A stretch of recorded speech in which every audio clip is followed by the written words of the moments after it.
Hi everyone, and welcome back to Knitting with Nancy. I'm here with Val at the Stitchin' Post. I hope you all had a good summer. I know we took a long hiatus with this and things are going to change up a little. We're now going to not be live, but we will post to Facebook and we will post to YouTube under the Stitchin' Post. So go to Stitchin' Post on YouTube or both Facebook and look for Knitting with Nancy. So the first thing I want to do today is we're getting ready for the holidays. So I am really excited. This is a new company we have brought in. These are Annie's Woolens, and these are their Christmas stocking kits. We have 3 kits we're going to show today. The first is the Evergreen Christmas stocking, which is the sample. So you have the Christmas trees. And if you look at the pattern, and I apologize, when I get to this I'll explain, you make 1 stocking. But if you look, it showcases 2. The second one in the middle is the Cabin Christmas stocking, and the third one we brought in is the Santa. And the difference with them, and I took this out so I could show you, is it has this white area up here that you can, 2 things, well 3 really, either A, leave it blank, B, put in like they gave you holly, or you can make your name with it. So you have the option of the options of 3 options. Can you tell I haven't done this in a while? But what I want to show you today then is how to do, it's not really Fair Isle, but you are carrying more than 1 color per row. And there's another little beginning part to this that I want to show people. Intarsia though, because some people asked, is this Intarsia? Intarsia is where you have a single motif in the center. So for instance, let's say you're only putting the tree. This Santa Claus could be considered Intarsia because the back side is the cream colored. So you will only be carrying 2 colors in this area. When you carry 2 colors all the way around, thus we have floats, that's more like Fair Isle. The other thing we're going to use today, a couple of tools. Of course, I'm using my 16-inch ChiaoGoo needles. If you know me, you know they're my favorites. You will need your stitch gauge and needle guide. And the reason is, if your gauge is off, and I mean off, your trees could look like little shredded leaves, possibly, not a tree. And if they're too big, they're not going to show up at all. I'm also using Coco Knits Flight of Stitch markers. And I've used the triangle one on mine that I'll show you to show the beginning of the round. Later when I do another time, I'll show you how I use all the different markers here. So I really like this.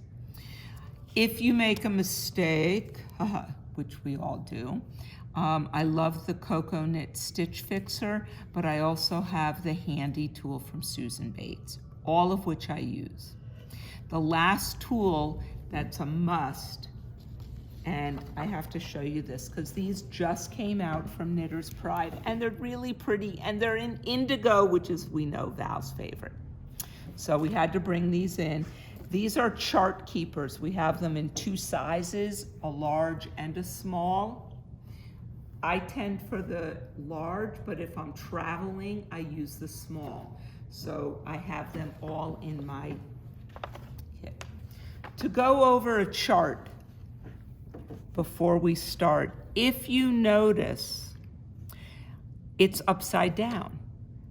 We are doing the stocking from the top down. If I lie this here, granted this is the Cabin, that's the Christmas, the Evergreen. This being the top. you are actually working of the chart from the bottom up. Right now we're going to focus, I'm just going to go through what this section is, and then I'm going to show you what I've done here. And you can always, if you don't understand, call the Stitch and Post, ask for me, and I'm happy to help. So if I look at the pattern, you'll notice this red is half of what you see here, as many rows. So I have 12 rows, but I'm only seeing 6. Why? They have you loosely cast on, and I left all my tails. So here is my long tail cast on. It has you knit 11 rows. And then I took another 16-inch circular, and it has you pick up your cast on row.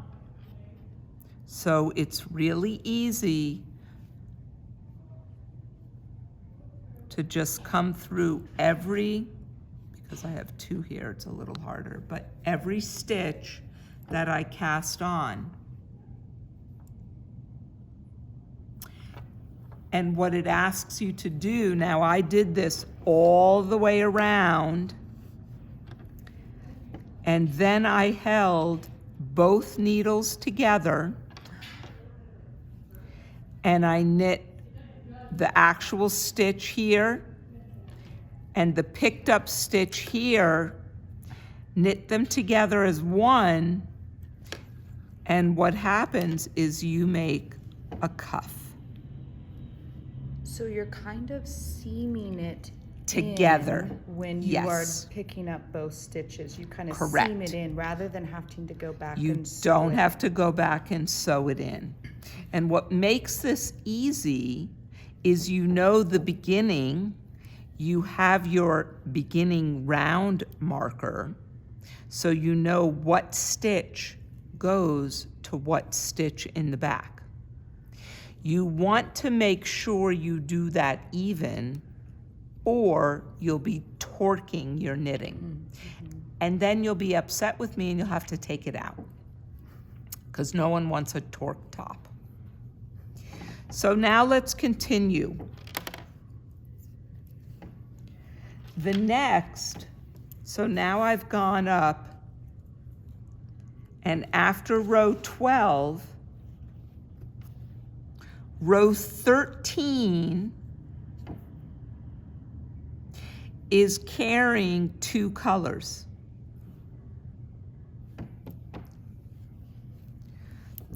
So I'm going to, for the sake right now, pretend I'm on row 13, which if you noticed, white, red, white, red, white, white, red.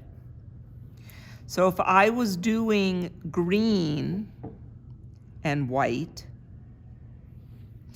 I am going to knit white, over the top, knit green. White again is on the bottom, white, and I'm knitting very loose now, over the top. And when I mean over the top, I'm crossing over that white yarn to knit the next one. The white stays on the bottom and the green stays on the top. Now, notice I am not yanking my yarn. If you are a continental knitter,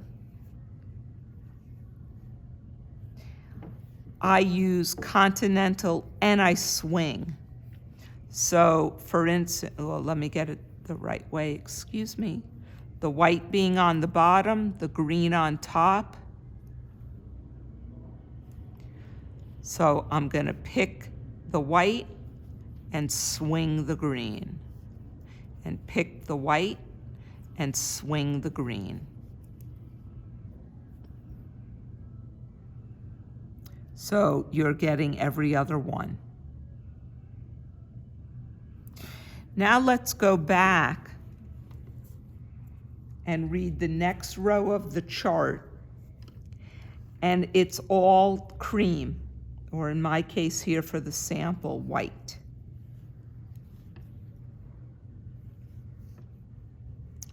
And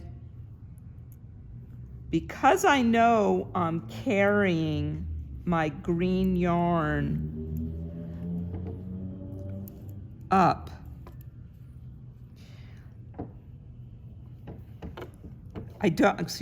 I'm not needing the red yarn anymore.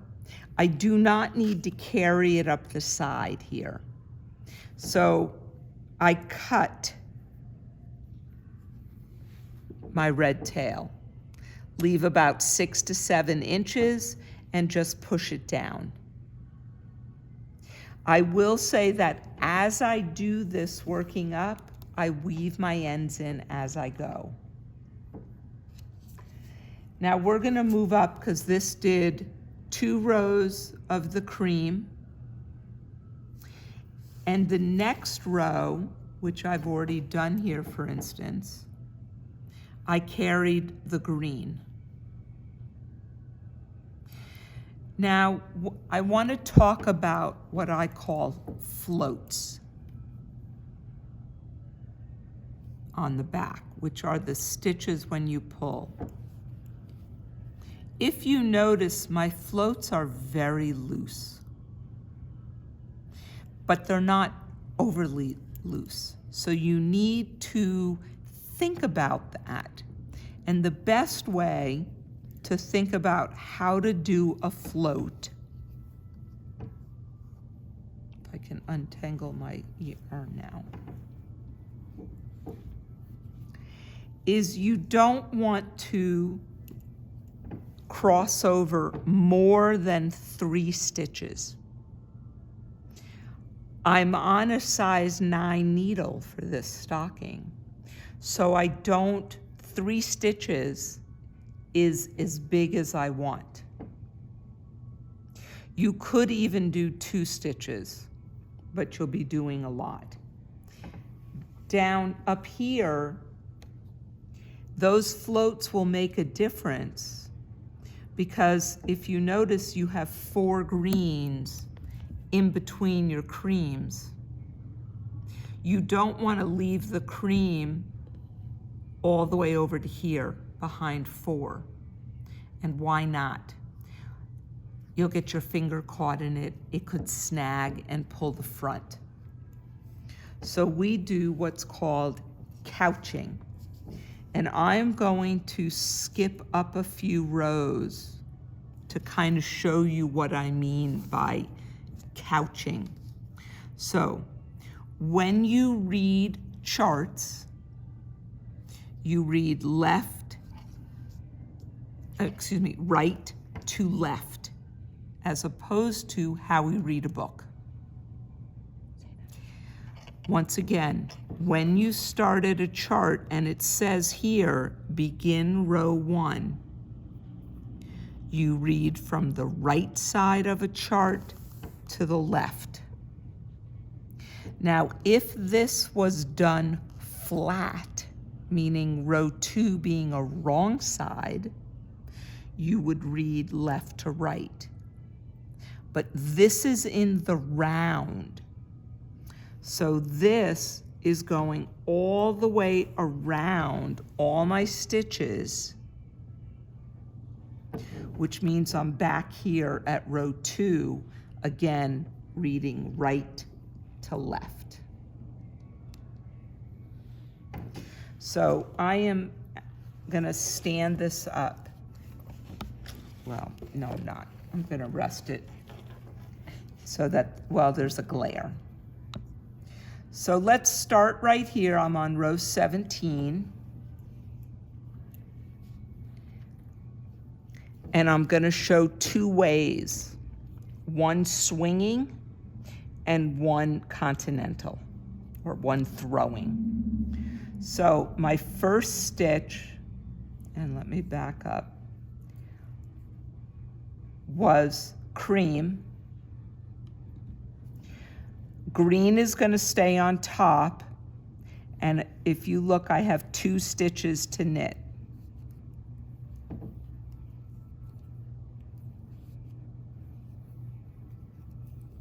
Again, I'm watching my tension. Green stays on top, but now if you look, I have 7 cream. If I knit all 7,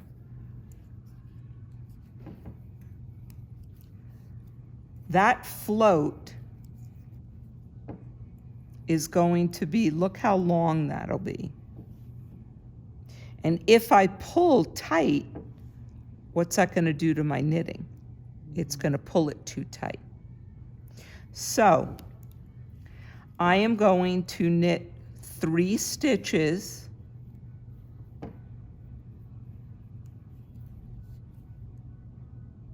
in the cream. I'm going to put my needle through the 4th stitch. I am going to take my green yarn over. Now, I'll show you later when I throw why it comes up here, but it's going over my white yarn. And now I'm going to knit through my white. And what that has done is couched that green right here. So it is no longer hanging. From the front, I don't want to see it, but I want to make sure that my stitches, again at the right tension, so that I'm not pulling. Watch what happens if I pull tight. See how tight that gets? So I want to make sure, and it will offset all the other stitches that I've done on it. So now I can continue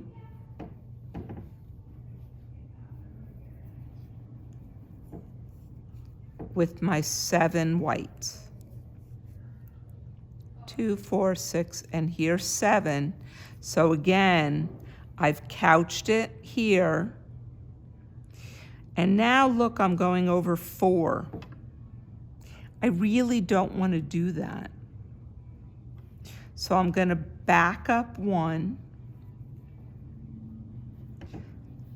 do the exact same thing. Now, can you see my yarns are getting kind of tangled? I hate to say that sometimes is what's going to happen.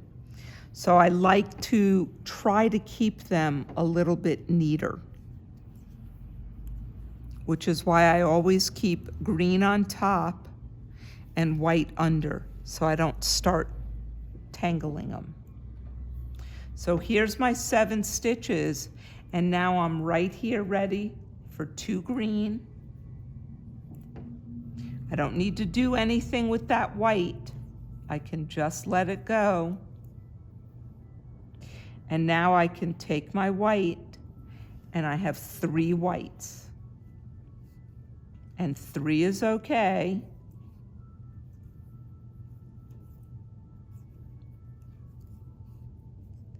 And now I'm back to my green. And notice how my yarns now, because I've separated them, are not getting tangled.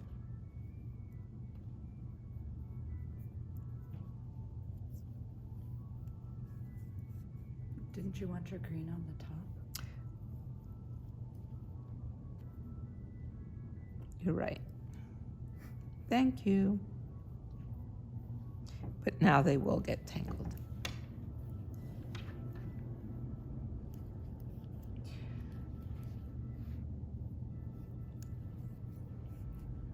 Now, because I am a continental knitter, I want to talk about continental knitting. And I also want to talk about how our stitches look. And I want to pull the stocking over here for a second. So right now, and I'm not sure you can see this as well as I can here, these green stitches kind of look three-dimensional. They're popping out a little bit. And there's a reason why. They are what I'm going to call the dominant color here. And it all comes into how you hold your yarn. It's harder when you swing, but it went back to who's on top. Mm-hmm. The yarn that is below, per se, will be the dominant one. So if I want, because of how I was knitting here, if I want my green to be the dominant, which I do, it is why it's on top, because it will push it out a little bit more. So when I do continental, there's two things I think about. I am a much looser continental knitter than I am when I throw. So I want to make sure that wherever my floats are, I want to be continental in, because I know they will be looser. So I have 7 creams again. So here we go. 1, 2, and now let's say I want to float on this third one. How do I put a float in? I can swing this over the top of my needle, come through with my throw, and watch what happens when I knit through. It has now just been couched. Let's do that again. I'm going to swing 2. I want to float the next. Through the stitch as if I'm going to knit it. I've rested the couching yarn over the needle. I've just rested it. I'm now going to swing through with my white, which pushes the green to the back still and knits through, and thus couching my stitch. So I hope this little video has helped kind of take some of the mystery out of knitting. Fair Isle. We will talk at a different time just doing Intarsia. Later, a different video that will come out is going to talk about doing a heel and a toe. We're not necessarily going to do it for this stocking as much as for a new yarn coming in that I have a sock of. So I will give you a little teaser just because this yarn is so cool. It's Amano's newest yarn, and I want to call it Yuppie, but they probably call it like Yuppie. It's Y-U-P-I. And they have a free sock pattern that will be available with some modifications that I will go over with you. But we're going to talk about how to do heels and toes. Have a great day. Start your Christmas shopping now, and I'll see you soon again for Knitting with Nancy. Bye.